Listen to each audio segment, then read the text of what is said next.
All right, everybody, welcome into the High Noon stream for a Tuesday afternoon. I am Pugs Moran. I do this every Monday through Friday, noon till, well, whenever. That's I say it every day. I say, well, whenever. It depends. What the show is about is bringing you the entire day, everything that you need to know about this day. We do it in stages. The first thing that we do is we like to go through the history of today. We talk a little bit about some of the things that happened on this day throughout time. Then we go into some birthdays. We talk about people who were born on this day, throw a little spotlight on their contributions, or maybe if they were, bad guys, we talk a little bit about that. Then we mourn the passings. Then we go through some of the people who passed away on this day and talk about their contributions. And then, and only then, after I feel satisfied that I completely understand what this day has meant throughout history, then we go into today. At that point, we shift the car down and we get into all the trending topics, the headlines, the current events, whatever the buzz is. If it's happening on this day, right now, that's what we do. We cover it there. So if you're ready for that, let's get it started. Oh, you know what? A couple of programming notes. We do a second stream. James Parker and myself, Pugs and Parker, proudly present Pillow Talk. We do that every Monday through Thursday evening at 9 p.m. Tonight, for example, Pugs and Parker will proudly be presenting their Pillow Talk show. That's just conversational. That's just, I have some topics that I bring. He has some topics to bring, and we just trade back and forth. So that show is going on tonight. However, the rest of the week is kind of messed up because, it's Thanksgiving. So, excuse me, still fighting off this weird cold. Not a cold. I'm not sick. It's not like, but I still have this like drip, this like sinus drip that's killing me. It's Thanksgiving week, so there won't be a show on Thanksgiving. There's not going to be a High Noon show on Thanksgiving. Ain't nobody want to listen to High Noon on Thanksgiving. We all want to watch the Detroit Lions at noon, right? And then there probably won't be a Pillow Talk show on Thanksgiving night. I mean, I don't know what Parker's doing. I don't know what I'm doing. Well, I know what I'm doing. I'm doing nothing. I'm doing nothing on Thanksgiving, and I can't tell you how excited I am for it. I know that sounds weird.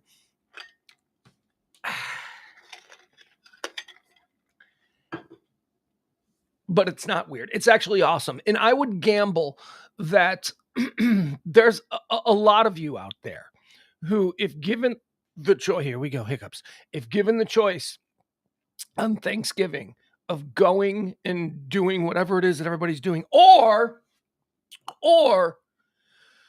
you get the whole house to yourself all day long with nobody there. You don't have to eat any. You know what you can do? You can eat a microwaved lean cuisine at like 3:00 in the afternoon. And then you can eat another one at 7:30 if you want. You watch wherever you want. You never get out of your underwear.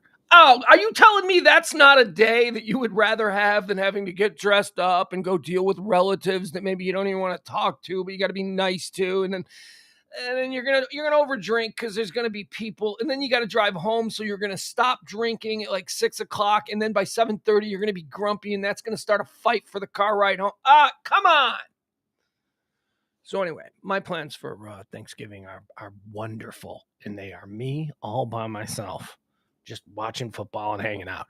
But because of that, we won't be doing a High Noon show on Thursday, obviously. We also won't be doing, I guess, a Pillow Talk show on Thursday, but I don't know. I'll be around.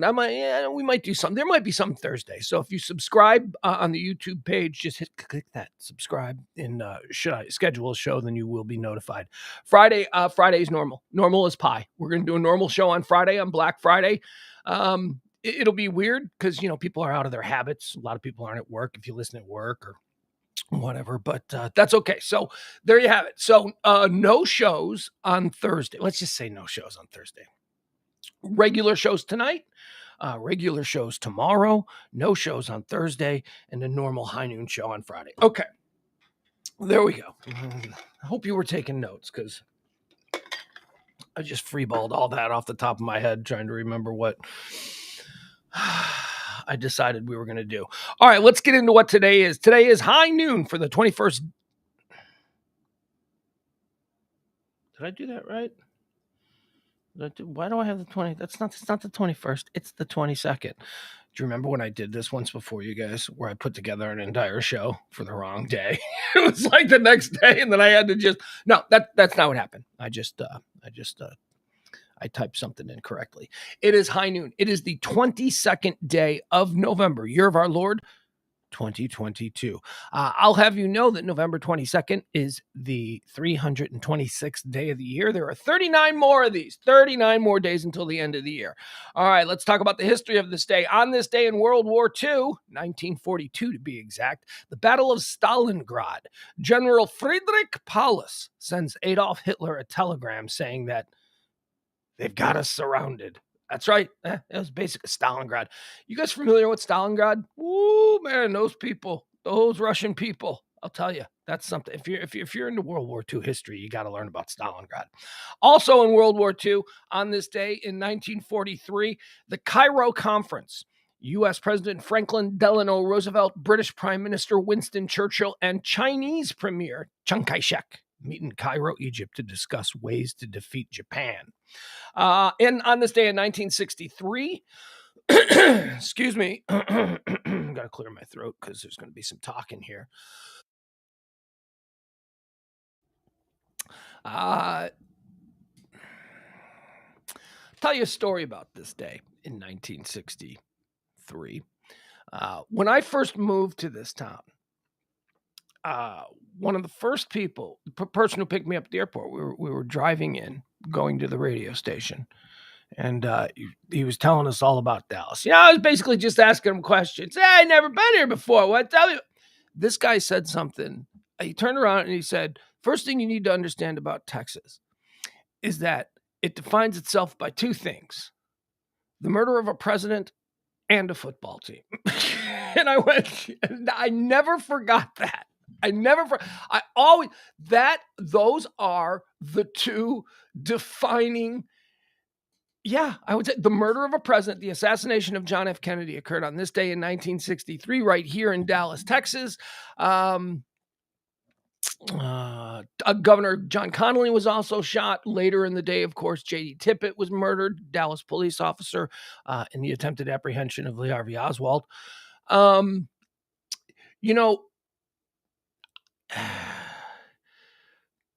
don't want to do like conspiracy theories, right? So like conspiracy theories are everywhere these days, but the granddaddy of the American conspiracy theory, and I don't know, I don't go back to like the 1800s. There may have been stuff about Lincoln's assassination, but the granddaddy of conspiracy theories has always been the JFK assassination.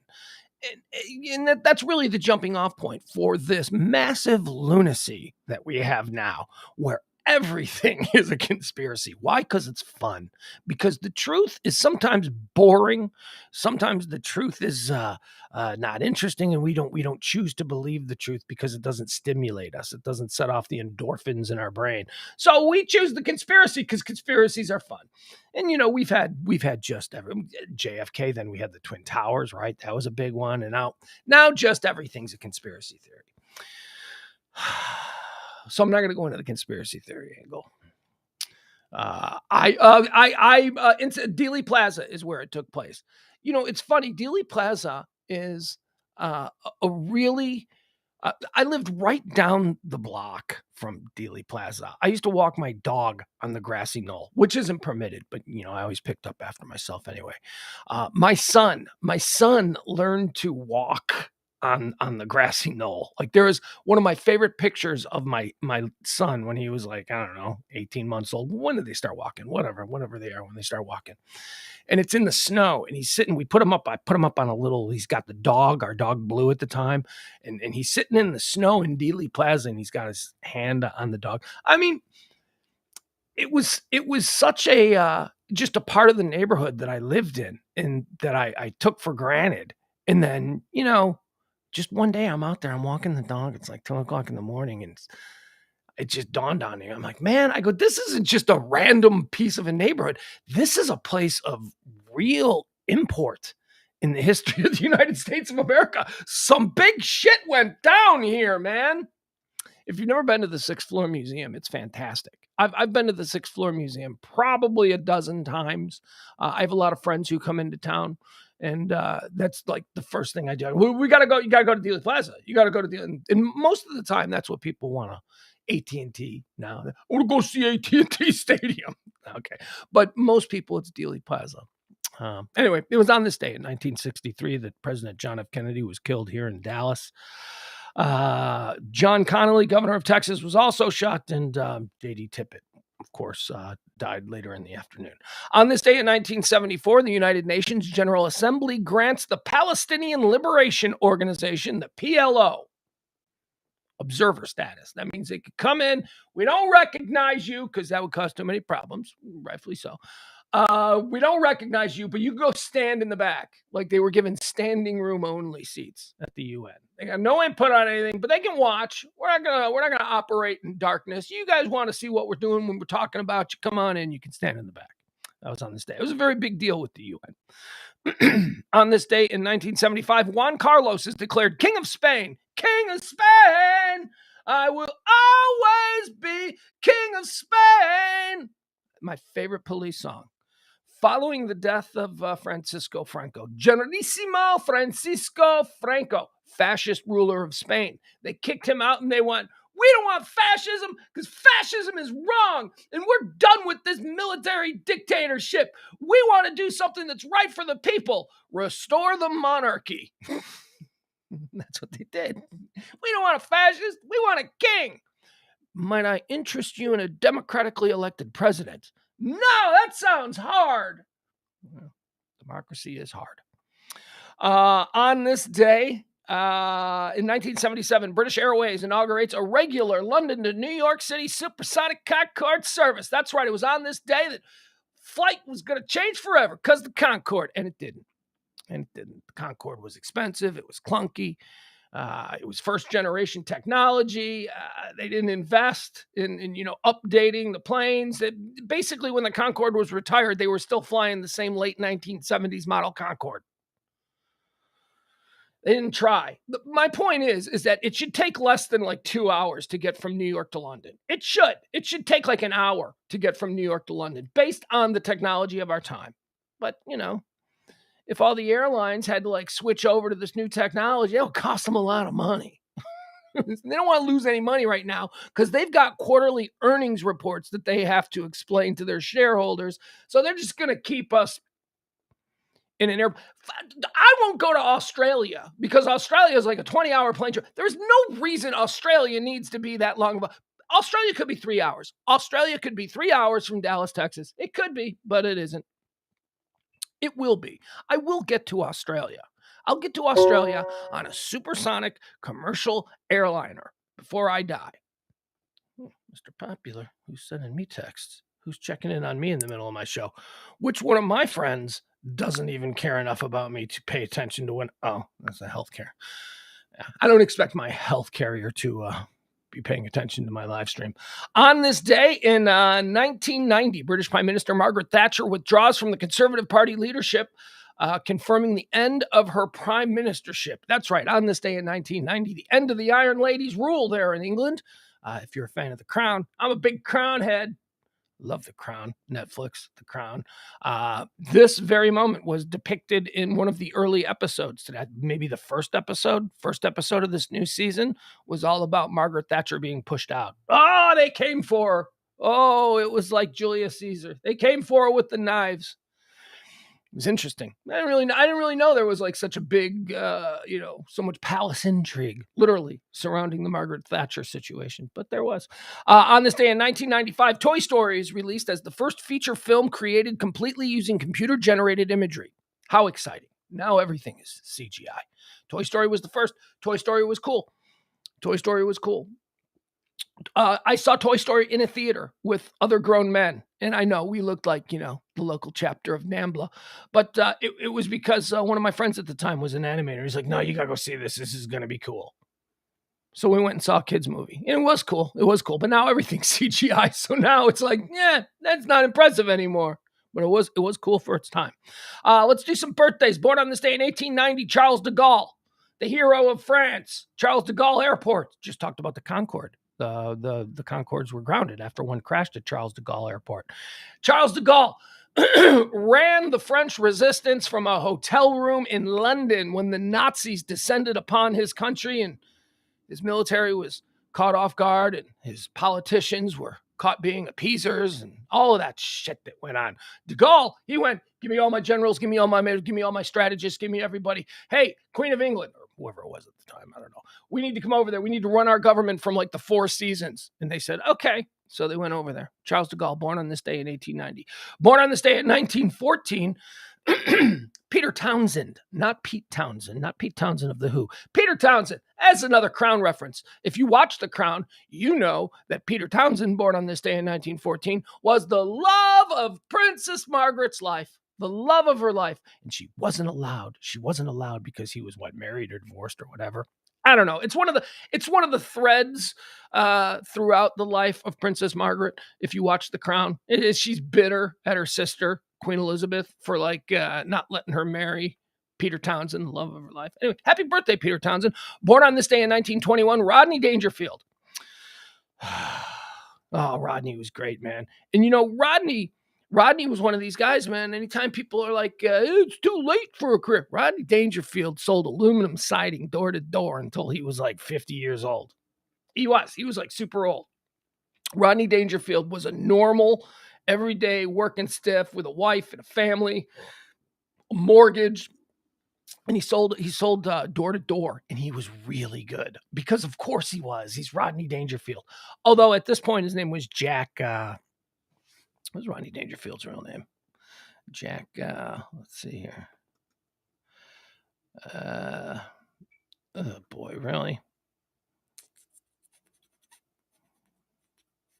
Jack Cohen. He went by Jack Cohen. Jacob Rodney Cohen was his name at birth. He went by Jack Cohen. Yeah, so, just one day, he was like the best salesman ever. And they're like, you're such a great salesman. We want to make you president of the company with the corner office. We're going to take you out of the door-to-door sale. And Rodney Dangerfield, a.k.a. Jack Cohen, he was like, oh, boy. And he looked at the rest of his life in that corner office and he went, I know I can always go back to selling door-to-door. Nope. And he went and he did stand-up comedy. Started his career late, became one of the legends. Rodney Dangerfield, born on this day in 1921. It's never too late, folks. Never too late. Look at Rodney. Rodney became iconic. Imagine if Rodney Dangerfield had started doing stand-up comedy in his 20s like everybody else, instead of waiting. Born on this day in 1940, Terry Gilliam. That's right, member of Monty Python. The American. Monty Python. Monty Python's English. Well, there's one American, and it's Terry Gilliam. Terry Gilliam did all of the. Terry Gilliam appeared in a bunch of sketches. He was a performer, not as big a performer as any of the other Pythons, the Eric Idles or the John Cleeses or Michael Palin's. Terry. Hold on, let me make sure of something right here. Is he still alive? Yeah, okay. Just want to make sure he's still alive, Terry Gilliam. He did the animation, all the crazy cool animation. And then he also appeared as background sketches or as small characters in sketches. But happy birthday, Terry Gilliam, born on this day in 1940. Brazil. Such a good movie. Terry Gilliam, he made a lot of good movies. Good director. Born on this day in 1943, Billie Jean King, tennis player.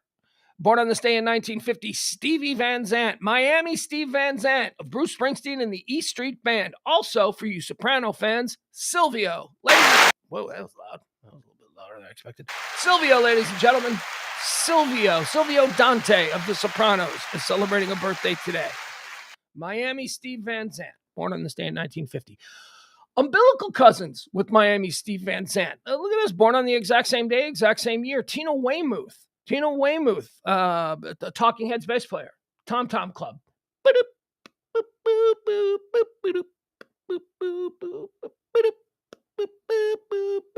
Tom Tom Club. They had one hit, and it's a massive, iconic hit. But Talking Heads, Tina Weymouth, the Talking Heads. Umbilical cousins with Stevie Van Zandt. The reason I think that's strange is because Stevie Van Zandt became a rock star in the 70s, starting in the early 70s. And Tina Weymouth, I think of the 80s. So I don't think of them as the same age. Well, they are. Born umbilical cousins, born on the same day, same year. Born on this day in 1956, Richard Kind, American actor. Richard Kind. You guys, Richard Kind. First of all, you know what I find? Richard Kind is so awesome. He is hysterical. I'll tell you, I know he's done a lot of things. In Spin City, right? With Paul in Spin City. Mad About You. He was their friend. You know, they're like best friend in Mad About You. Andy, if you watch Curb Your Enthusiasm, he's Larry's cousin Andy. If you've seen The Watchers, the new show on Netflix, Richard Kind plays the neighbor. You know, the old man neighbor. Well, he's not even an old man. That's what's so weird about it. But he plays an old man neighbor. Him and Margot Martingale. They play they're sitting on their lawn chairs watching the people who moved into the new house. He is so awesome. And one of the most interesting things about Richard Kind is his best friend is George Clooney. George Clooney and Richard Kind have been like George Clooney, this A-list, handsome, dashing, iconic Hollywood leading man, George Clooney, right? And his best friend is Richard Kind. Richard Kind, who typically plays the comic relief on, sitcoms or whatever. But yeah, they're best friends. You find some fun pictures of them from when they were young, like really young. If you just Google search like George Clooney, Richard Kind, they were buddies. They lived together. They were roommates. They did everything together. Happy birthday to you, Richard Kind. I love you.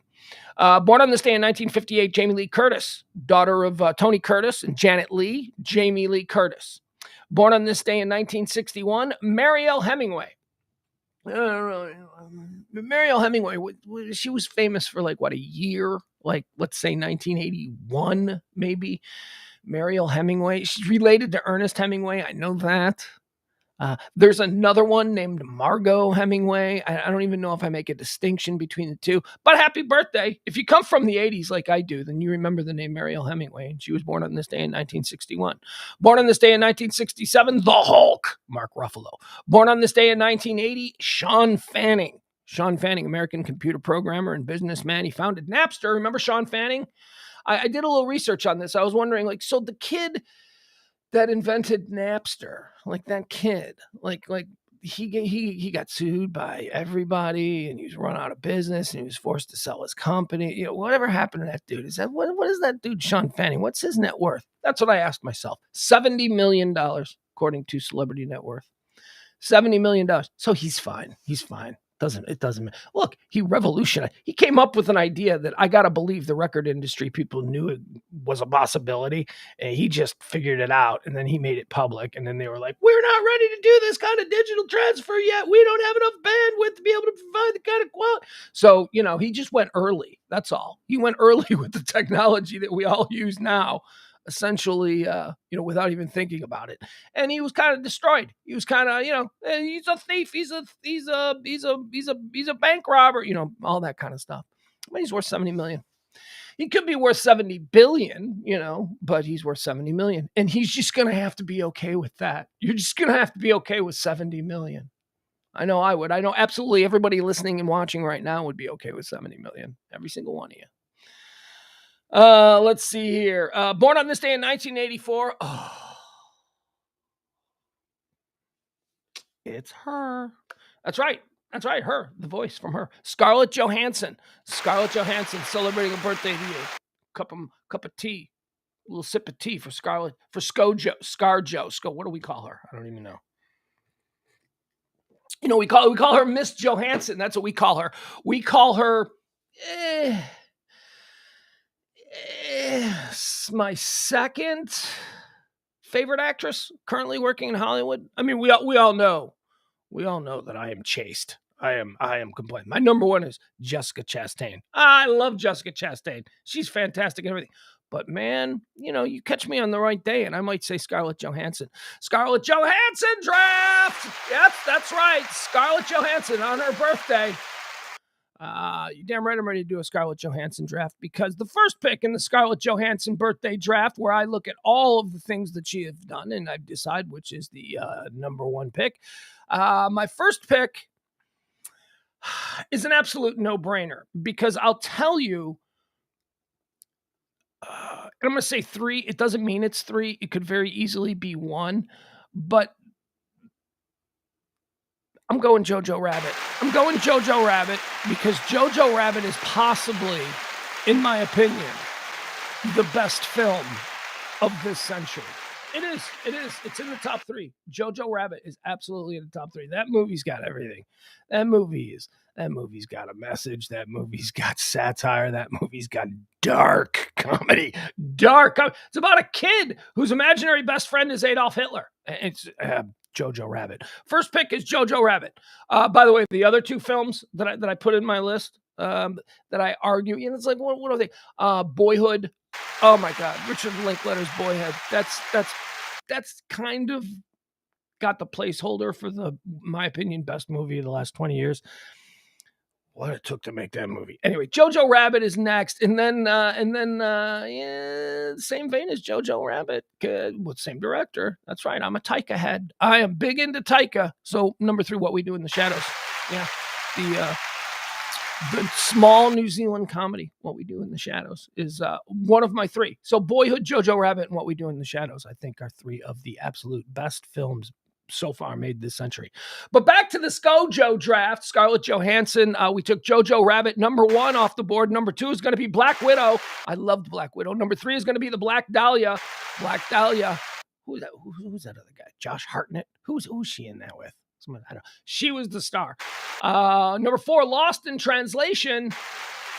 And number 5, the 5th pick in the Scarlett Johansson draft is going to be a movie that most people probably wouldn't even include in her, because I don't know if it was a hit or not, but I've seen it, and I've actually seen it a couple of times since. The dog just let herself in. Hi, girl. What are you doing? You want to go lay down? There ain't nothing in that plastic bag for you. You can just leave the door open. She can open the door, but she can't close it. That's the garbage. You don't need that. All right, she's going to lay down. I got to close the door. I'll be right back, and we'll continue with our Scarlett Johansson draft, and I'll tell you what the 5th pick is.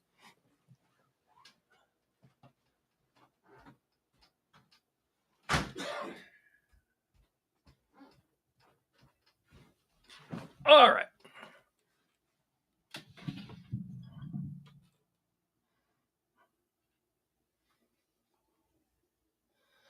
All right, with the 5th pick, it's a movie that I don't know a lot of people saw. It's her and the kid from Third Rock. I should know his name because he's like a really great actor, but he's the kid from Third Rock because I'm old. Don John. You guys ever seen Don John?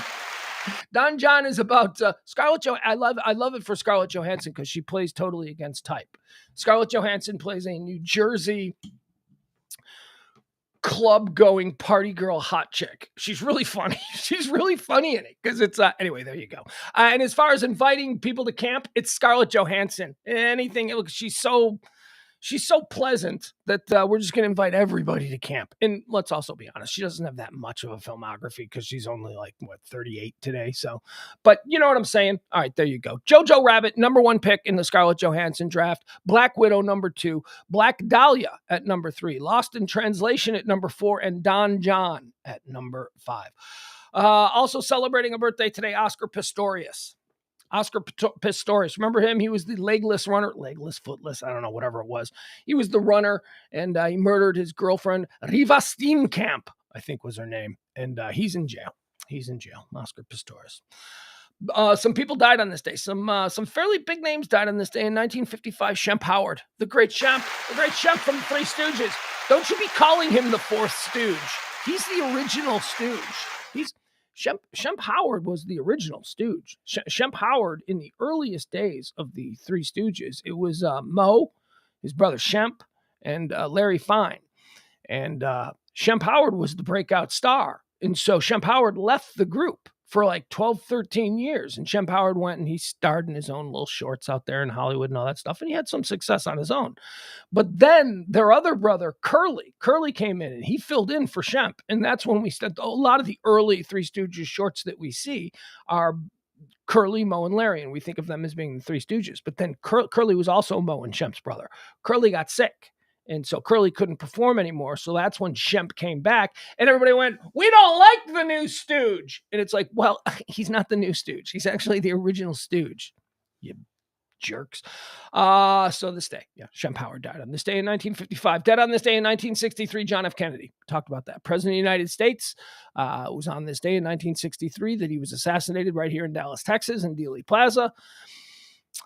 Dead on this day, 1963. Also, on this day in 1963, J.D. Tippit, American police officer, Dallas Police Department. He was shot and killed. Also on this day in the apprehension of Lee Harvey Oswald, there in Oak Cliff, J.D. Tippit died on this day as well. John F. Kennedy and J.D. Tippit.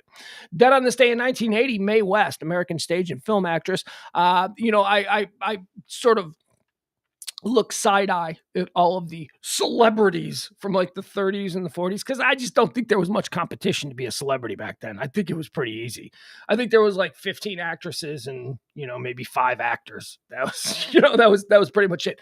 And Mae West broke through and became an icon of Americana because she was the first woman, and this is true. She was the first female actress openly willing to portray whores. No other actresses, and they were uncomfortable. The idea for women back in those days was that they were very almost Victorian, almost like they were not sexual at all. They weren't sexualized on film. And then Mae West came in and she said, "Oh, I'm going to be a big old hoe." And she became a huge star by being the first woman to be slutty in movies. She was comfortable with it. She's willing to do it. She made it her whole brand, and she went to the bank on that because Mae West is an icon in this country. Dead on this day in 1986, Scatman Crothers. Scatman Crothers, he was, for me, he was the voice of just about every other cartoon character growing up. He was Curly Neal in the Harlem Globetrotters cartoons. But I think we know him as the guy who also had the shine in The Shining. He was was he like not the caretaker, but maybe like the maintenance man or whatever in The Shining? Black guy, bald head, kind of older, had the naked pictures all over his room in The Shining. That dude, Scatman Crothers, died on this day in 1986. Dead on this day in 1997. I don't mean to laugh. It's a complicated thing because I like this dude a lot. And he shouldn't be dead. He is dead. And Michael Hutchence, okay? We're talking about Michael Hutchence from In Excess.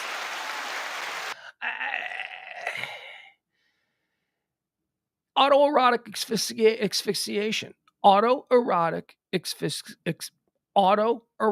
asphyxiation. That's what he died of on this day. Like the super handsome lead singer of like a massive band that he could still be doing tours with In Excess at 70 if he was still alive. Michael Hutchence had everything, and then he died masturbating, which is such strange.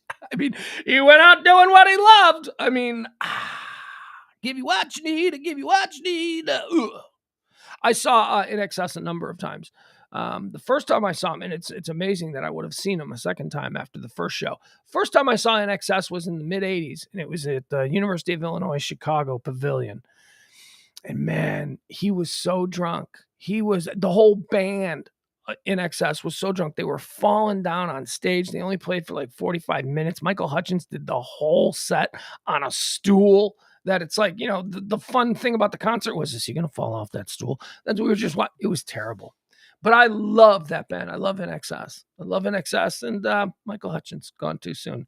Such a stupid. What are you doing, Michael? I mean, you're a rock star. If you were to OD on heroin or something, we'd all go, well, that's the rock star life. But you're like one of the most desirable rock stars, rock icons. At the time of your death, you were a rock icon of your time. And you die spanking it alone.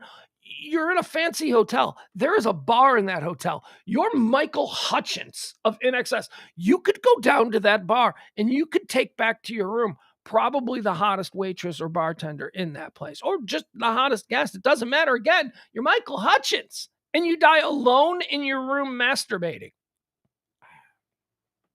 They're big questions. This is like the Hugh Grant question. Hugh Grant had Elizabeth Berkley. Elizabeth, is that her name? What's her name? Elizabeth, the hot chick. Who's Elizabeth Berkley? Is Elizabeth Berkley the girl from Saved by the Bell? I don't know.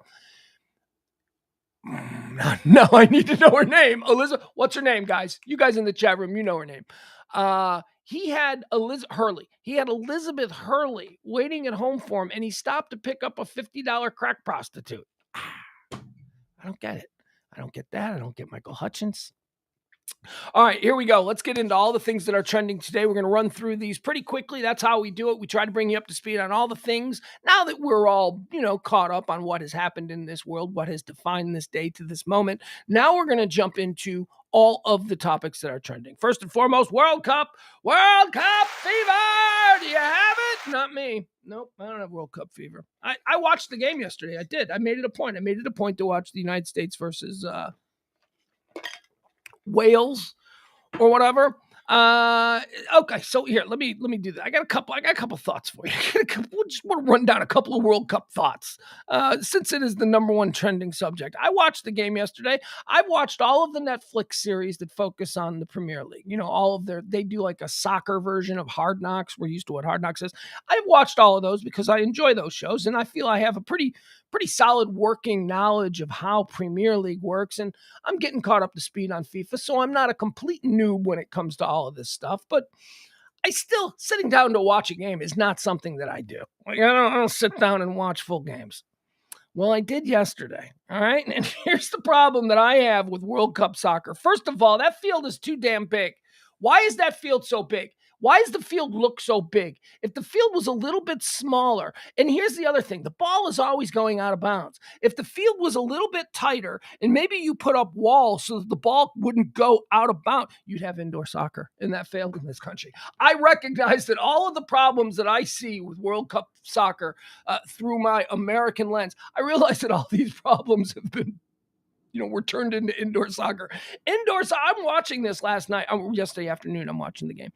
And I'm thinking to myself, this would be so much more exciting if it was indoor. And yet we had indoor soccer in this country and it failed. Nobody cared about it. But anyway, the field is too big. What else? Goalies, why are they in different uniforms? I don't understand why the goalies are wearing uniforms that don't correspond to either team. If one team is wearing white and the other team is wearing red, the goalies are wearing brown and green. I don't get it. I don't get it.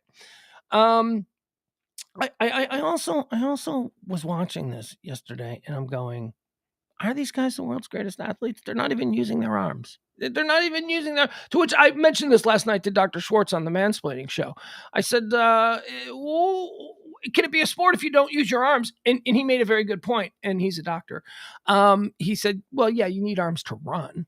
And I never really thought about that, but I guess you kind of do need your arms to run. So, okay, so maybe you couldn't be a great soccer player without arms. Maybe it is a sport after all. Maybe resisting the urge and the instinct to use your arms is in and of itself a skill. Huh? See, I'm open-minded. I'm willing to think about these things from different ways. Flopping is so flamboyant, man. Flopping. Here's what I don't get about the act of flopping, which is just all over soccer. On some level, these guys know that these games are being filmed. They know that there's cameras. And they also know, because they have certainly watched games themselves that they weren't participating in, they know that instant replays are a thing, right? These players know that in a matter of seconds, the entire world is going to see exactly what happened. And yet they just double down. Like you'll see a guy, and then suddenly you'll just see a guy on the ground writhing in pain. And you're watching it on TV and you're like, why is that guy writhing in pain? What did he do? Did he blow his knee out? Man, that looks really serious. That dude looks really hurt. And then they immediately show the replay and nobody touched him. Some dude ran by him and this dude tried to make it seem like he got fouled or whatever. And he flops down to the ground and the expression on the face, and the camera always zooms in on the fake face. He's screaming. So they know there's replay. They know everyone's going to see they're a big fraud. Do they not care? Do they not have any integrity?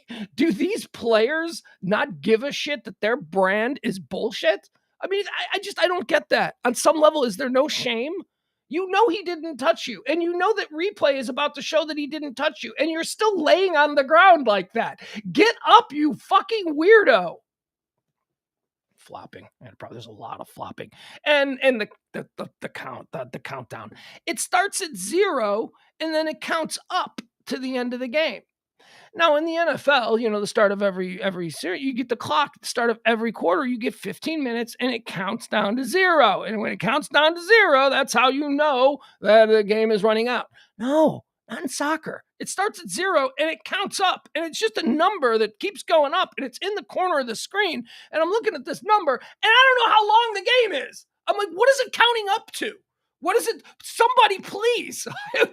Why would you count up? You're assuming that everybody knows how long they count down. Why wouldn't you count down? That is look, the field, the ball going out of bounds, different uniforms on the goalies, the flopping. I can work with all of that. This one seems like such an obvious fit. Why are you counting up? And then when it gets, okay, so I watched the entire game yesterday. It was brutal. I watched the entire, that was one of the best games ever. Really? 1-1. That was one of the best games ever. Whatever. I'm going to watch on Friday. The United States plays England on Friday. I'm going to watch on Friday again. But then I had to wait 80 minutes. We were 80 minutes into the damn game. 80 minutes into the damn game when the announcer finally said, and there's 10 minutes left. It was 80 minutes into the game before I was finally informed that the game ends at 90 minutes. So then I'm like, oh, cool. 10 minutes. This is good. This is the last 10 minutes. This is going to be awesome. It's like a 1-1 tie. I'm like, ooh, anything can happen. We got 10 minutes. Nothing happened in that 10 minutes.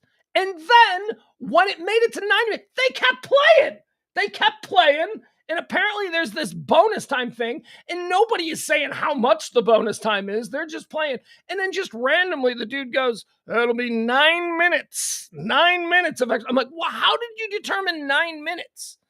And why didn't you? They're just still, it's so weird. By through the American lens of how we understand sports, FIFA World Cup is weird. Anyway, the United States tied Wales 1-1. So we should have beat Wales. Should have beat them, but we didn't, I guess. That's what everybody's saying. I don't know. Should we have beaten them? I don't know. I'm not going to pretend to be like, Johnny Meatball here. Should we have beaten Wales? Seems like they're closer to the epicenter of soccer than we are here. So, 2 weeks ago, if someone had said, me knowing nothing about the World Cup, if someone had said to me, all right, your last $100, United States versus Wales, who you taking? My last $100, I'll take Wales. Just seems like they know soccer more than a bunch of kids from Ohio. You know what I mean? But it was a tie. And now we got to play England on Friday, and I think they're going to get their asses kicked because they did not look great against one goal. All right. Also, World Cup is trending because very, very, very, very, very, very, very big upset. Big upset. Apparently, Saudi Arabia beat Argentina today. Argentina was like the third best team in the world. I guess Brazil is number 1. Argentina is number 3. Argentina got beat by Saudi Arabia. And our people, this is the most shocking upset in history. I don't know. Is it? I don't really pay attention. To soccer, to FIFA soccer, when Netflix posts their next, Hard Knocks series, focusing on, I don't know, Arsenal, I'll watch. Tottenham Hotspur. I think they already did that one. I think I may have already seen Tottenham Hotspur. I don't know, but I'll watch. And I'm giving the World Cup a try. I'm giving it a try. But this American team, I was like, one goal, that's it. One goal? It's so big. The ball's going out of bounds again? It's fine. And don't even get me started on the man bun. The man buns are... all right, so what else do we have here? Club Q. Club Q is trending. A lot of people talking about this. This is the gay bar. The gay bar in Colorado Springs where some psycho kid walked in and... that was... his intention. He walked in, he wanted to kill a bunch of gay people, and he did. 5. I believe that it's 5. But the stories that are coming out are fascinating. Like, first of all, this kid, this big, giant inbred doofus kid, he's 6'5", 330 pounds. That's how big this 22-year-old kid is who walked in and head to toe Kevlar with his AR-15 and just started mowing people down. big, giant mountain goober of a boy. And stories are coming out about how he was taken down, about how he only killed 5. But man, oh man, it could have been a lot worse, because one of the dudes that was in the gay bar is a recently retired Army major who has like all of these combat experience and everything. And this dude took him down from behind, got on top of him, wrestled the gun out of his hands while people were running and screaming and doing all of this stuff. And then beat the holy F out of him with his own gun. This guy just beat him unconscious with his own gun. But that's not all. There was also apparently a drag queen who basically stomped his face into pulp with a high heel. So apparently, he's still in the hospital. Of course he is, because he is fucked up. I'm surprised they didn't kill him. They just, it took place a little while to get there. And the shooter was on the ground. And so everybody decided to just, that's justice. Yeah, I'm not a big fan of mob justice, but I'm going to turn a blind eye to this instance and go, well, life is tough.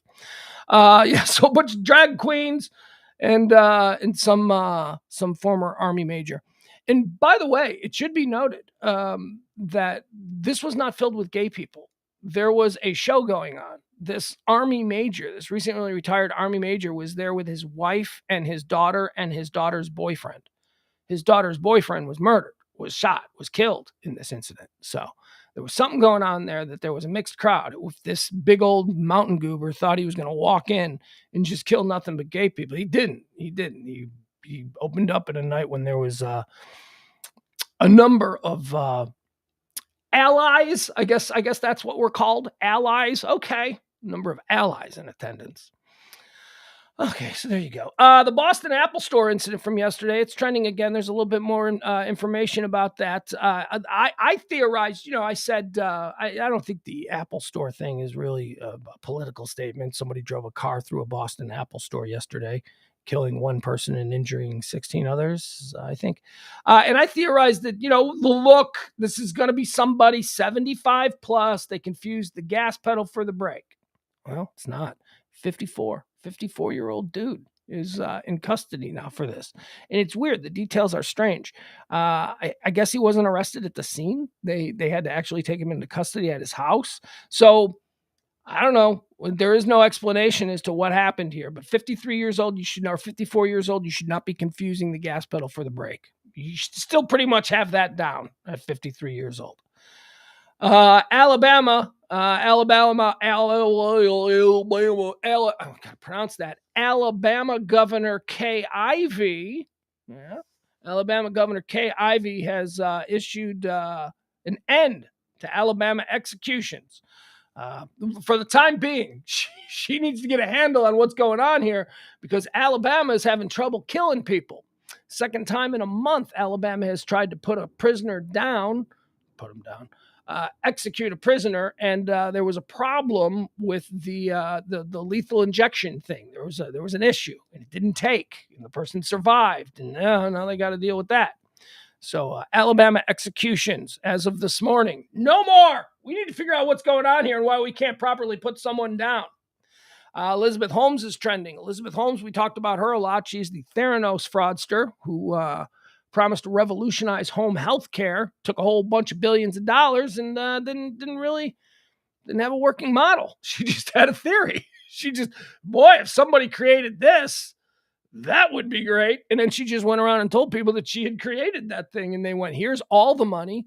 And she said, thanks, I'll take all the money. And it's like, magic isn't a thing. So the magical box that she invented in her head couldn't really be turned into something that worked. So, she's in jail. Anyway, she's not in jail. That's the whole point of this.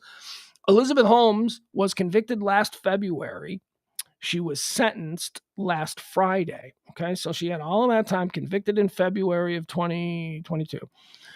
She had until November of 2022. She had the whole summer, just to get her groove back, because she's gone off to, prison for a while. So she just, had a nice summer with all of her billions, because she still got her money. She's still rich. She's still, so she's probably living at her house in Napa Valley or whatever. She's just enjoying life, just being a girl. And so she gets sentenced. So she gets like 10 months between her actual conviction and her sentencing.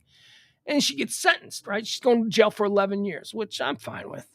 Whatever. I mean, she didn't kill anybody. She's just a fraudster. She needs to be punished for it, but she didn't kill anybody. She's not a violent criminal. We don't need to completely end her life. She's young. She'll be fine. Where was I? Elizabeth Holmes. So she's going to jail, sentenced to 11 years in jail. And she doesn't have to report to jail until the end of March. She's got you know what? Just take the holidays. Just take the holidays and just enjoy yourself. Just prepare because you're going to go to prison in March. But here's the thing. She might not even go to prison in March now, because they're going to do an appeal. And now they're going to the judge and they're going to say, during the appeals process, we don't feel that Ms. Holmes needs to be in prison. We'd like to let her stay out on bail. They're going to let her stay. This appeals process could take years. They're going to let her stay. I'm telling you, to be a pretty rich white girl in America, she's actually, don't kid yourself. It's about attorneys. She's got some high dollar attorneys that are, this is not your typical situation. Anyway, we'll see what happens there. Hey, Zuckerberg, the Zuck is trending. A lot of rumors going around that the Zuck, also 38-year-old Mark Zuckerberg. Rumors going around that he's gonna fly the coop. He's gonna leave Twitter. He's gonna step down. He doesn't want to do this. But however, at the moment, Twitter or Meta is saying, no, this is false. Although there is a bunch of rumors from other people who supposedly are in the know that say that no, he's been preparing this now for 6 months. He thinks it needs a change. The company is taking all of these big tech companies, whether you're talking about the stuff Elon Musk owns, the stuff Bezos owns, the stuff Zuckerberg owns, all of these things have taken massive hits over the last year. So, there's a lot of big story yesterday about how Tesla's down 55%. 55%. That would be cataclysmic to any other company, but this one's owned by the world's richest man, so it'll be fine. Here's what it says. Rumors swirled on Tuesday that billionaire Mike Zuckerberg is planning to resign as CEO of Meta, the company that he built from the ground up. Insiders have told The Leak that 38-year-old Zuckerberg has decided to step down from the company amid plummeting profits. The alleged decision is said to have no effect on the metaverse, Zuckerberg's multi-billion-dollar virtual reality project that has not gained sufficient interest. Communications officials say that this story is not true. So they're saying it's not true now, but it's because they're not ready to announce, and they must control the narrative. That's what's being said right now in their boardrooms. We must deny. We must control the narrative. Or at least maybe that's what Zuckerberg's saying. Avatar 2 is trending. Avatar 2, I don't know. What is did you guys know that Avatar is the #1 grossing film of all time? I didn't know that. I hadn't even seen Avatar. I saw like 25 minutes of Avatar, and I was like, okay, this is just some James Cameron CGI jerk-off festival. That's all this is. It was like a fairy tale, right? I mean, look, let's break down Avatar, okay? It didn't capture my attention in the way a lot of people are like, no, that's like Star Wars to a whole generation. Well, I was 7 when Star Wars came out, so I was good with that storyline, even though now as an adult, I look back at that storyline and I go, it's pretty reductive. And not only that, but it's, been done a billion times before. It's not an original story, Star Wars, but I was 7. Avatar came out, I was in my 30s. I was like, this is a dumb story. Anyway, Avatar 2 is being made. And I've never even seen Avatar 1, which as it turns out is the #1 grossing film of all time. Avatar 2 is being made, and it is the most expensive film in the history. No, I'm sorry. I got that wrong. I'm sorry. Don't want to misrepresent this. It is not the most expensive film in history. There was like a $400 million Pirates of the Caribbean film that is the most expensive film in history. This film is $300 million. And they say, hold on, wait a second. It's got a gross. All right, for this movie, for Avatar 2 to be deemed a success, it has to be the 3rd biggest film in history. The only way that they break even on Avatar 2 is if it becomes the third biggest film in history. That means the only films that are bigger are Avatar 1 and Titanic. That's it. Avatar 1, Titanic, and then this soon to be released Avatar 2 has to be, at the end of the day, the number 3 biggest film of all time for the movie to break even. That's crazy. That means it's got to be bigger than all the Spider-Man movies. Remember how big Spider-Man Homecoming was and how big remember how big Avengers Endgame was? Remember that? Nope. It can't be that. It can't be that big. It's got to be much bigger. It's got to be much. And I just don't think Avatar has that kind of grip on our, on our culture. I don't know. I could be wrong. There could be a whole generation of kids that have been waiting 15 years for this new Avatar movie. Avatar, The Way of Water, was so expensive to create that it will have to threaten the record books just to break even. James Cameron even informed Disney and 20th Century Studios executives that the making of this film is the worst business case in movie history. So even James Cameron said, yeah, it's real expensive. Estimates put the movie's production budget alone at roughly $250 million. Although that figure has not been confirmed, Cameron only revealed that it was very effing expensive. For context, here it is. Pirates of the Caribbean on Stranger Tides is, at present, the most expensive film ever made, with a budget of $422 million. To illustrate how much the new Avatar, this new Avatar movie, to illustrate how much the new Avatar would have to bring in just to break even, James Cameron, director, said, "You have to be the third or fourth highest grossing film in history. That's our threshold. That's our break-even point. To that end, Avatar 2 would need to beat Star Wars, The Force Awakens. It would have to beat Avengers, Infinity War, in order to make an actual profit. It would have to compete with Avengers Endgame, the second highest film currently at $2.7 billion, and even Titanic, which is James Cameron's own film, over $2 billion, blah, blah, blah. Anyway, Avatar 2. Good luck to you guys. I don't have any interest in seeing this movie. My kid doesn't want to see it. Because I might end up seeing it if my kid gets all ginned up. If they start targeting, right? Because that's what they need to target, like teenage boys and kids and all that. They need to turn it into something that the class of, in order for it to make this money, it needs to have repeat business. It needs people to see this movie in theaters multiple times. That's how these record-breaking movies do it. And who does that? Kids. People between the ages of 16 and 21, right? They're not going to bars yet. They're college kids. They need something to do on Saturday night, so they go to see movies. And they see the same movie every week. It doesn't matter. Yeah, I'll see that again. That's something that only a specific group, a specific demographic does. Old people our age, we don't go see, yeah, I saw that. Never mind. Yeah, you guys go have fun. I saw that. But when you're 17, yeah, I saw that. Okay, I'll see that again. So that's what it's got to do. It's got to connect with kids. It's got to connect with kids who go to see a movie every week, because grown-ups don't do that. I don't know. I'm going to use my kid as a litmus test. We'll see if he's even remotely interested, because he's pretty grounded in his current teen, preteen. No, he's a teen. His teen culture. Boycott Tampax is trending. Are you seeing this? Boycott. I don't know why. Well, I do know why. I do know why it's trending. But I'm not entirely sure. I don't have a really good grasp on why Tampax.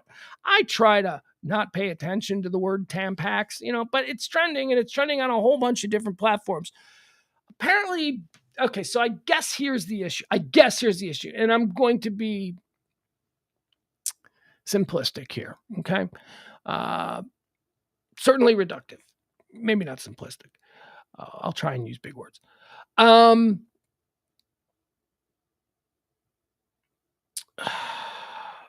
I don't know anything about tampons, right? Okay, but boycott Tampax is trending. And apparently it's trending because Tampax, the company Tampax, put out a tweet that has since been removed, where it talks about something to the effect of, I tried to save it, but it had been removed when I... The tweet that Tampax put out, basically Tampax is fine with trans people. I don't know. I don't get it. Because if it's trans, man to woman, that trans woman doesn't need Tampax. But if it's trans woman to man, they're still going to. I don't understand why Tampax is wading into this culture war issue. Anyway, boycott Tampax has popped up because apparently a lot of people are angry that Tampax seems to be okay with trans people, and boycott Tampax is trending for that reason. It's a lot of people saying things like Tampax just insulted every natural born woman on earth. I'm like, okay, whatever. It's Tampax. They're not going out of business, ladies. I'm sorry. You know this as well as anybody. Tampax ain't going out of business. They're going to be fine. They're going to be fine. But it's boycotting. So the boycotting Tampax. Certain people, whatever. There's going to be blood in the streets. See that? See what I did? That was a period joke. Seinfeld is... No, actually, that's not what I want to. Seinfeld. Yeah, okay. Seinfeld is out there promoting comedians in cars with coffee. That's his show on Netflix. He's got a coffee table book. There you go. Seinfeld's got a coffee table book. Comedians and coffee. So there you go. Nice. If you have anybody in your life who's a fan, that's a nice gift. That's a nice gift. Somebody you don't really have to think about it. Hey, he likes funny things. I'll get him a nice comedians in cars getting coffee table book. All right. Chrisley is trending. This is a fun one. You know this Todd Chrisley? Chrisley Knows Best. It's a reality series that's been on for, I don't know, feels like it's been on for 20 years. I never watched it because I don't really watch those shows, but I have seen enough of it because it was very successful. It's like I never watched Honey Boo Boo, but I know who Honey Boo Boo is and I know what her train wreck family is all about. So I kind of have the same experience with the Chrisley Knows Best people. But here's how I know, like in the early stages of this Chrisley show, before it became the phenomenon, it became a bit of a reality TV phenomenon for a while. Before it was that, it was this show that I used to stumble across, and I used to watch it the way a dog, it would react the way a dog reacts when it hears a noise that it doesn't understand, just like cocked head. I used to watch this Chrisley thing, and I'd be like, what? Didn't make sense to me. He's obviously a gay man. He is, I know we're not supposed to talk about gaydar, right? Because gaydar is something that we don't. But, I think that there is something to being able to tell, not in all cases, not everybody. Plenty of people that I was not shocked. Plenty of people that I was curious when I learned that they were in fact homosexual because my gaydar didn't go off. But this Chrisley guy, he's obviously a gay man. Or at least he checks all the boxes, right? I guess he is gay in spirit for sure. I don't know what his sexual orientation is. There it is. That's how I'll say it. I do not know.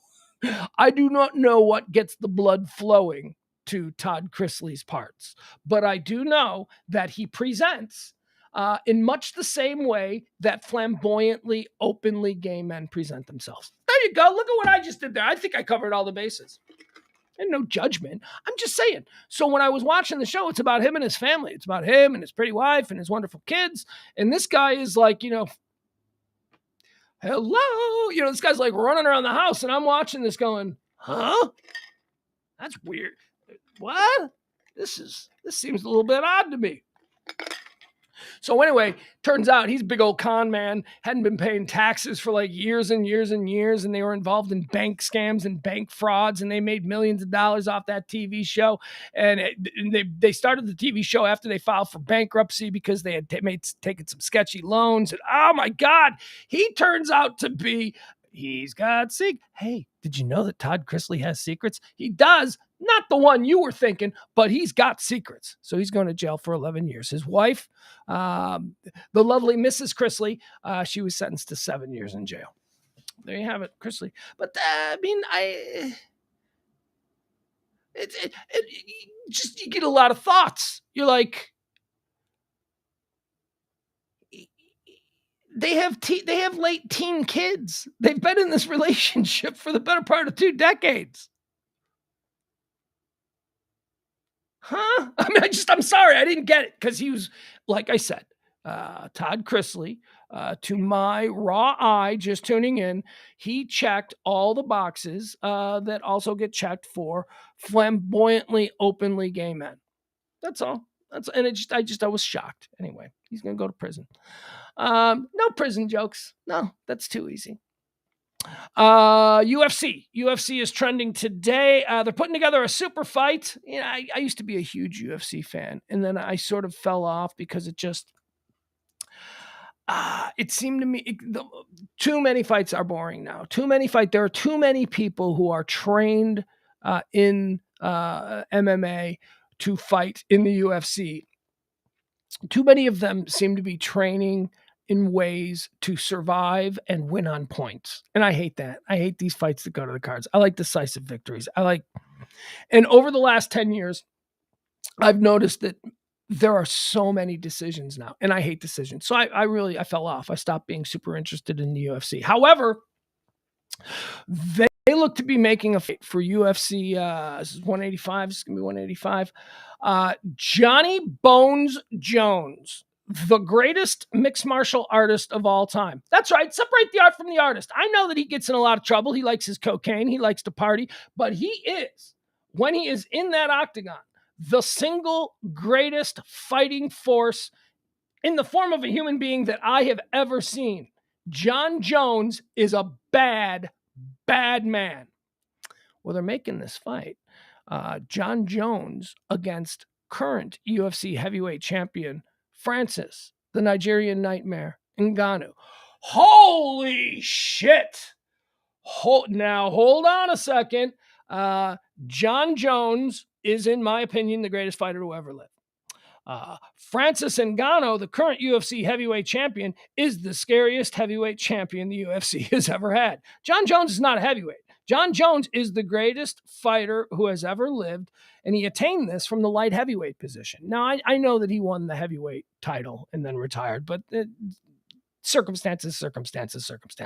John Jones is traditionally known as a light heavyweight fighter. He is in the heavyweight division now, and they are pairing him up with the champion of the world, Francis Ngannou, versus Johnny Bones Jones, UFC 185. I don't know. It has not been officially announced, but when the UFC starts to leak these things to certain channels, certain reporters, you can bank on it because these are the people who get the leaks. John Jones ruthlessly taunts Francis Ngannou after UFC 270 fight. So where is this announced? It's not an announcement, but where are the details here? Blockbuster heavyweight fight between Francis Ngannou and John Jones targeted for UFC 285 in Las Vegas. Yeah, you're damn right that'll be a super fight. Jones hasn't fought in the UFC since February of 2020. It appears the UFC is working on Ngannou versus Jones. Learning MMA Junkie learning that it's penciled in for UFC 285 in March. All right, that'll get me back. That would be one I would pay for. Johnny Bones Jones, the greatest fighter to ever fight. There's a lot of fighters too. That doesn't mean that the guy who's in second place is a puss. No, but John Jones is the best of the best that I've ever seen. Anderson Silva used to occupy that. Fedor Emelianenko used to occupy that. George St. Pierre at one point occupied that position. Henry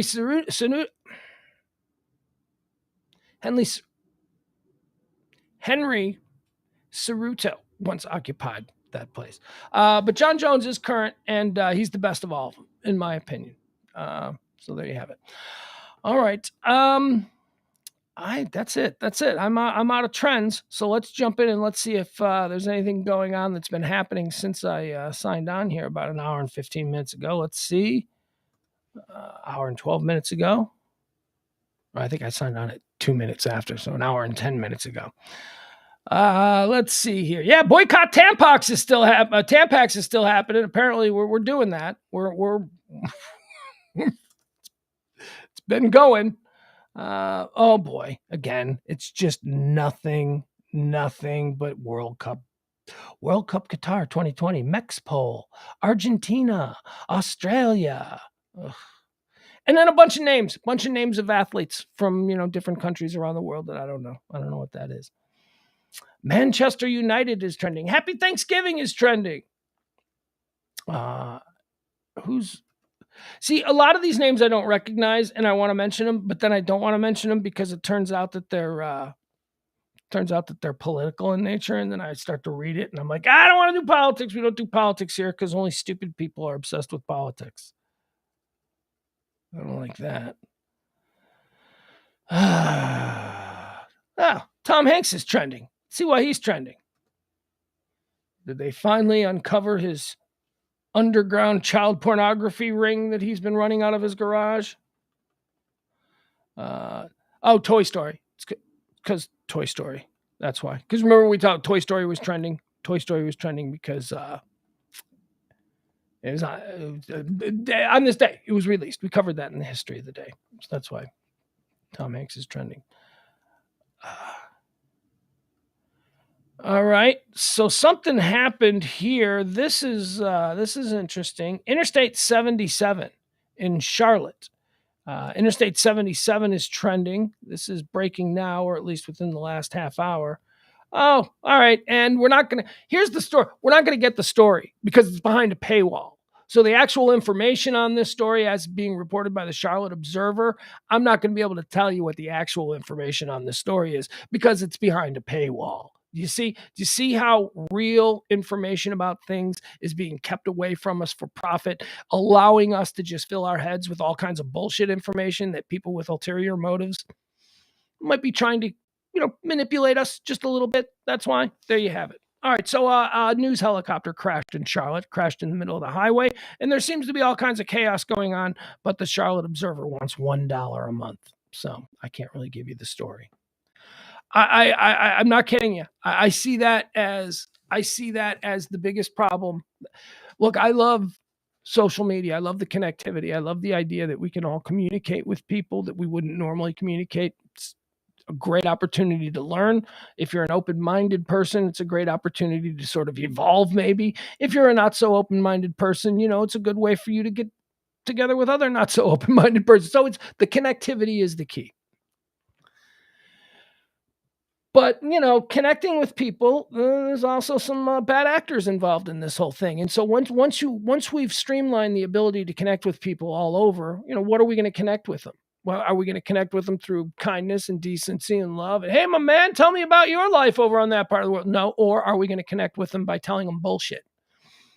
And that's the problem with information now. We have so many people. It's not, it used to be very condescending. It's low information people. They're not low information. They're just bad information people. There is just the flow of bad information designed solely to manipulate people who are, not really going to do a whole bunch of due diligence on the subject. But the flow of that information is free. You are encouraged to click on it. However, real hard truths, the reporters on the ground, the people who are actually there showing you what is actually happening with any given story. You got to pay. That's a paywall. If you want to know, you got to pay. But if you want to not know and just believe all kinds of stupid shit, we'll give you that stuff for free. We're going to fill your mind with candy and bullshit. And then you're going to be so fucking stupid and out of the loop. You're going to be so easy to corral. Just a bunch of cattle. That's all we are in their eyes. Hiding behind a paywall. Look at me going off on my paywall rant. News and information should be free. It should be free. Television news until 1980, around about 1980. I always say 1980 because that's a nice little time place to put it. But television news used to operate at a loss. Television news, the dissemination of information was never dependent on commercials or ad sales. It wasn't. It was a deal between the United States government and the operators of networks, ABC, NBC, CBS. The deal was the United States government said, we're going to allow you to use the public airwaves. The airwaves are our airwaves, okay? Nobody owns the airwaves. The people of America own our own airwaves. And that's what the FCC is. The FCC said to these broadcasters, we're going to allow you to use these public airwaves, and we're going to allow you to reach these people But you're going to have to give us a little something in return. You're going to have to do a community service. You are going to have to dedicate a certain amount of your broadcast time, because we're giving you these free airwaves. You're going to have to dedicate a certain amount of that to information. And that's where news came from. That's where television news came from.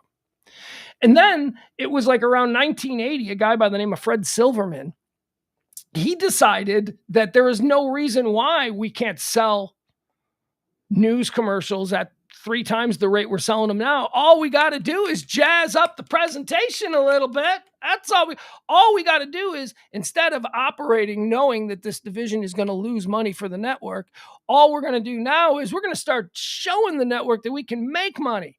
And Fred Silverman used that to become eventually the president of ABC. And he gave us some of the worst television in the history of TV. Successful. Dude was a smart man, but he understood us. He understood the people. So he invented Jiggle TV when he was in charge of ABC. Charlie's Angels, Three's Company, that was all of his stuff. But anyway, he was the guy. He was the guy who monetized the dissemination of information. I mean, there were a lot of people involved, but he is like the big name, Fred Silverman. 2020 was his big thing. He said, hey man, what if we do news, but we make it glossy like a news magazine, and instead of telling people about boring old stuff that they need to know, what if we just told them crazy stories that kept them sticking around through commercials? That's what 2020 was. And that was the birth of the news magazine, and that was the start of news becoming a profit center at networks. Never was the case before. When Walter Cronkite, people don't get this, Walter Cronkite for like 20 years in a row was the most trusted man in America. People tuned in to a guy in the media reading the news because they trusted him. And you know why they trusted him? Because he wasn't beholden to advertisers. He wasn't worried about getting the teas in so that people sit through the commercials. He was Walter fucking Cronkite. He was operating under the agreement between the networks and the FCC that you're going to give us the airtime so that we can show Bonanza at 7:00. In return, we're going to inform the public. We're going to give them something for free. And then they decided to turn it into money. Yeah, Jeff Ballard, 2020 is pretty much just true crime garbage. Well, but that's the de-evolution. It started out as that more salacious stories where they would just focus. So the true crime has always been like a big part of 2020 and Dateline and all that. That was it. The early days of 2020, like between like 1978 and like 1985, every freaking week it was, this suburban doctor seemed like the nicest guy in the neighborhood. Every episode was about some dude who murdered his wife, because that's not news. That's not, some dude murders his wife in Iowa. That is not news for somebody in Boston watching TV. It's not. But it's a good thing to exploit, because people are like, I'd like to murder my wife. Let me see where this guy screwed up. So you can appeal to all kinds of prurient interests. It's I don't know. That was it. It was Fred Silverman. I think Fred Silverman's a genius because I take a 30,000 foot view of the whole thing, but he is the guy that commercialized the news, and we've been turning a profit off of I'll tell you the truth, if you subscribe monthly. Yeah, that's untenable. That is 50 years of that, and we're going to have a population that is wow. I mean, look, it's the reason that we have all the crazy conspiracies and the Q stuff now. It's because of the paywall. It's because, we're not, and because all of these fly-by-night information distribution channels, that's what I'll call them, these fly-by-night information distribution channels, because they've been around now for so long, there are people that that's like their sole source of information. They're 5 years in, they're getting just their news from InfoWars or whatever. And, because that appeals to them. That's more fun to watch than stuffy old Tucker Carlson or, Rachel Maddow. Hey, he's doing something fun. This makes the endorphins in my brain go off when I watch Alex Jones. I choose this news. Well, Look, if I could choose to eat something every day for the rest of my life, it might be pizza and candy bars, but that doesn't mean it's the right thing for me to eat every day for the rest of my life. Everything in moderation. All right, let's see. What else do we have here? Anything else trending? Here, this is let's go over to Google Trends because Twitter is all messed up right now. What messed up in so much as it's just all World Cup stuff. I don't imagine that Google Trends is going to be any better than that. But what are we doing here? We're just killing time, right? It's just the afternoon. I ran out of topics. I think this is going to be the case for the next month. I think that the topics in the trend boards are just going to be completely flooded with nonsense World Cup stuff. So it's going to be, I imagine, increasingly more and more difficult to find interesting stories. Google Trends. All right, let me just run through everything that's trending on Google right now. Number 1, Poland national football team.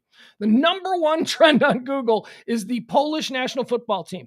2, Polish national football team Series A. 3, Mexico national football team. 4, Chelsea, Arsenal, FC Porto, Tony Armstrong. I don't know who Tony Armstrong is. 6, World Cup.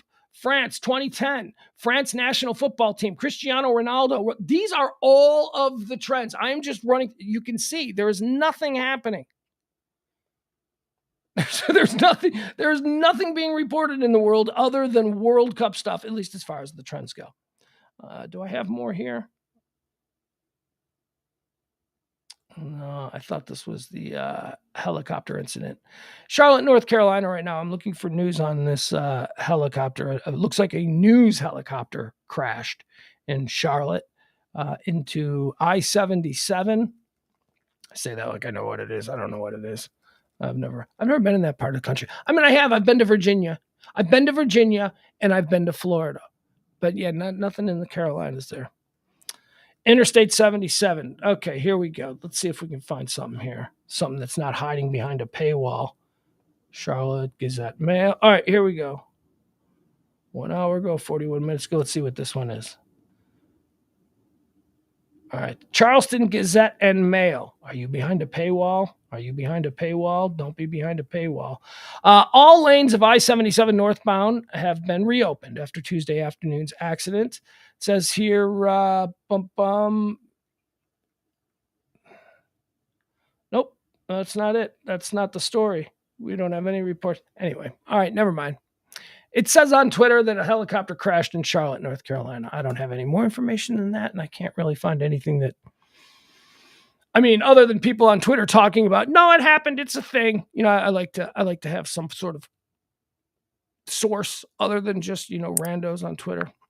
Tonight we're going to do a Pugs and Parker Pillow Talk show. That's 9 o'clock tonight.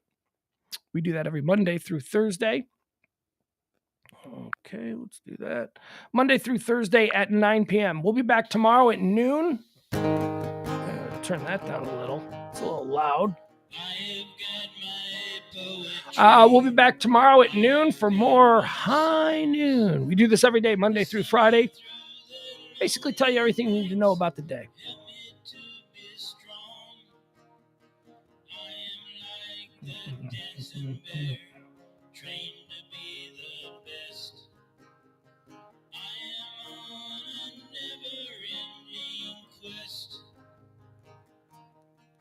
Oh my God. I'm looking at a bunch of people who have no idea how the media sausage is made, talking about journalism costs money.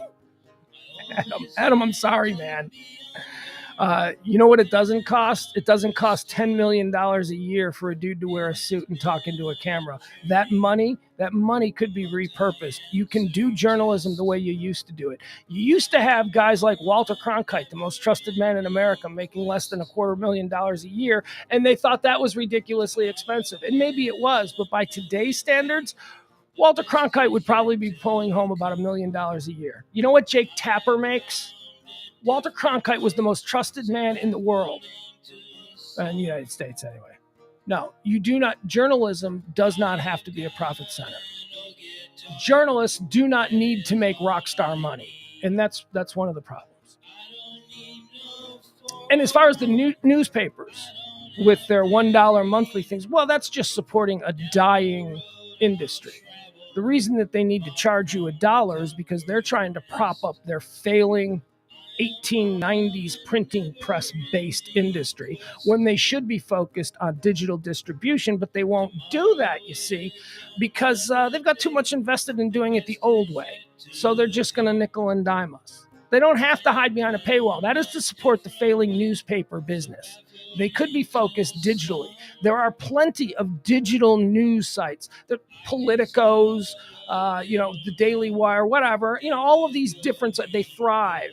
They're doing fine, and they don't charge a monthly fee. It's because they're not taking all of their earnings and throwing it into printing presses and, at-home delivery, which are things that nobody wants anymore.